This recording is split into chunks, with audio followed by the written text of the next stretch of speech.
কিন্তু আমরা কিন্তু জানি না যে পানির মধ্যে আসলে কি কি আছে।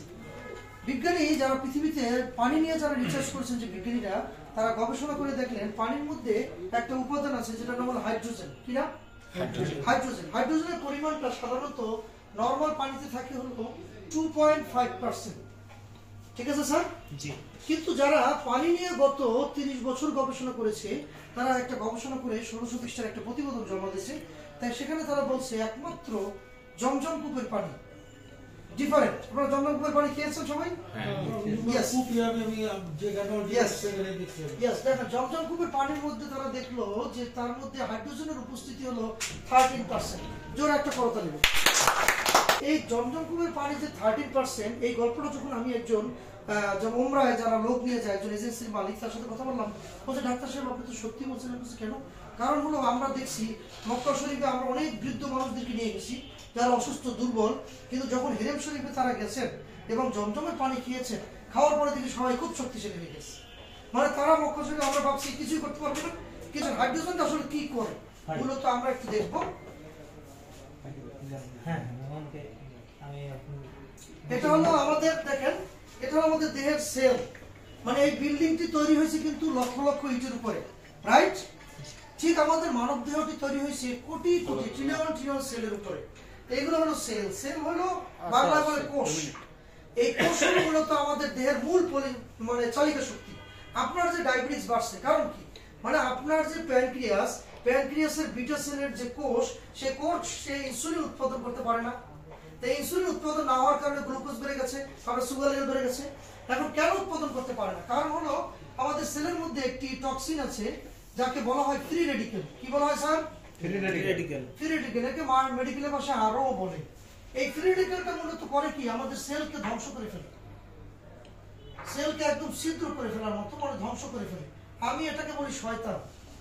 আচ্ছা আপনি কি শয়তান কখনো দেখছেন? আচ্ছা শয়তান কিন্তু আমরা দেখি না, দেখতে পাচ্ছি না, কিন্তু শয়তান কিন্তু আপনার ক্ষতি করে এটা তো বুঝতে পারেন, তাই না? ঠিক এই ফ্রি রেডিক্যালটা আমাদের দেহের মধ্যে এত সূক্ষ্ম, এটা আপনি কিন্তু খালি চোখে দেখা যায় না। হ্যাঁ, কিন্তু আমাদের সেলগুলো কেমন ভাবে ক্ষতি করে? সেলের আপনার প্রোডাকশন শক্তি অ্যাক্টিভিটিস কমিয়ে দেয়, যেটা আপনার 100% কাজ করবে সেটা কাজ করে হলো 50%। মানে 100% যখন থাকে তখন আপনার ইনসুলিন উৎপাদন হয়, যখন 50% নেমে আসে তখন আপনার ইনসুলিন উৎপাদন কমে যায়, আপনার দাড়ি পেকে যায়, চুল পেকে যায়, মানে চামড়া কুঁচকে যায়, মানে আপনার মধ্যে বার্ধক্যের একটা ছাপ চলে আসে। এর কারণ কি? কারণ হলো এই ফ্রি রেডিক্যাল, এই শয়তান। এখন এই শয়তান বাইর করবেন কিভাবে? এই ফ্রি রেডিক্যাল বের করার মতো কোনো ওষুধ পৃথিবীতে নাই। বিজ্ঞানীরা গবেষণা করে দেখলো যে এই যে জমজমের পানি 13% মানে 13% হাইড্রোজেন যুক্ত পানি, এইটা খাওয়ার কারণে যখন মানুষ এটা পানিটা পান করে তখন কি হয়? সে পানি ব্লাডের সাথে মিশে আমাদের সেলের মধ্যে চলে যায়। সেলের মধ্যে গিয়ে এই আপনার ফ্রি রেডিক্যালকে সে গলায় প্রস্রাবের সাথে বের করে দেয়। জোরে তালি হোক। আচ্ছা আমরা এটুকু জানি যে আপনার বাসায় লবণ আছে, তো লবণের সাথে যদি পানি টাচ করে তাহলে বাবুল ভাই কি হয়? লবণটা গলে যায়। ইয়েস, ঠিক আপনার যখন হাইড্রোজেন যুক্ত ওয়াটার আপনি খাবেন তখন বডির থেকে এই ফ্রি রেডিক্যালকে গলিয়ে সে বের করে দেয়। যে কারণে কি হয়? আপনার কিডনি সেফ। এই যে আপনার বারবার প্রস্রাব হচ্ছে, এর কারণ কি? আপনার ওখানে প্রোস্টেট গ্ল্যান্ডের সেলগুলো দুর্বল হয়ে গেছে, প্রস্রাব ধরে রাখতে পারে না, তো কি করবে? সেলের অ্যাক্টিভিটিস বাড়াবে, আবার আপনি স্বাভাবিক হয়ে যাবেন। দিনে আপনার হয়তো 2-4 বার প্রস্রাব হবে, রাত্রে একবার উঠতে হবে না। সুস্থ কাকে বলে? যে রাত্রে পানি খেয়ে একবার ঘুমাই গেল আর কি ফজরের সময় উঠলো, এর মধ্যে একবার উঠলো না, এটাই তো সুস্থ মানুষ। আর যদি একটা লোক রাত্রে, আমার কাছে অনেক রোগী এসে বলে স্যার রাত্রে 6 বার ঘুমোতে, আচ্ছা যদি 6 বার ঘুমোতে পড়ে সে তখন ঘুমায় কখন? তার ঘুম হয়? ঘুম হবে না। এই ফ্রি রেডিক্যাল বের হয়ে যাওয়ার পরে রোগী কিন্তু সুস্থ হয়ে যাবে। এখন প্রশ্ন হলো আপনি কি জমজমের পানি পৃথিবীর সবাইকে কি খাওয়াইতে পারবেন? বাবুল ভাই সম্ভব না। বিজ্ঞানীরা কি করলো? তারা গবেষণা করে আমাদের এই ডিভাইসটি আবিষ্কার করলো। এই যে ডিভাইসটা দেখা যাবে, হ্যাঁ দেখছেন তো? এইটার মধ্যে আছে আপনার প্লাটিনাম, প্লাটিনাম এবং আরেকটা মেটাল আছে যেটাকে বলে টাইটেনিয়াম, যেটা আপনার গোল্ডের চেয়েও দাম বেশি। তো স্বর্ণের থেকেও দামি জিনিস এটার মধ্যে ব্যবহার করা হয়েছে। এবং এই দুইটা মেটালের কারণে এর ভিতরে একটা ইলেকট্রিক ম্যাগনেটিক ফিল্ড তৈরি হয়। এখানে দেখেন একটা সুইচ আছে, এই সুইচটা আমরা চাপ দিয়ে ধরি, সুইচটা চাপ দিয়ে ধরলে দেখেন এটা অন হয়ে গেছে। এখন এই যে বুদবুদ উঠতেছে, বুদ্ধ উঠতেছে না, দেখা যায়, দেখা যায়, হ্যাঁ? তার মানে হচ্ছে এটার ভিতরে হাইড্রোজেন তৈরি হচ্ছে। ওকে, এটার জন্য জোরে একটা করতালি।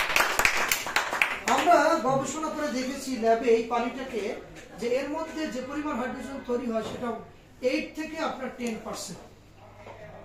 ওকে, 8 থেকে 10% হাইড্রোজেন যদি হয় তাহলে সেও আমাদের এই সেলের মধ্যে থেকে আপনার ফ্রি রেডিকেলকে বের করে দিতে পারে। তো সেলের মধ্যে যদি ফ্রি রেডিকেল বের হয়ে যায় তাহলে কি হবে? আপনার শরীরে ক্যান্সার সেল তৈরি হতে পারবে না, আপনার শরীরে রোগ প্রতিরোধ ক্ষমতা বেড়ে যাবে। এবং আরো একটা গবেষণা দেখা গেছে যে আপনার এই পডের মধ্যে যে আপনার হাইড্রোজেন ওয়াটার তৈরি হয়, এটার ক্ষমতা কত? মাত্র 1.5 লিটার পানির শক্তি কত? একটা রিসার্চ গবেষণা করে দেখা গেছে যে আপনার 1.5 লিটার। আচ্ছা, 1.5 লিটার পানি খাওয়া তো স্বাভাবিক, তাই না?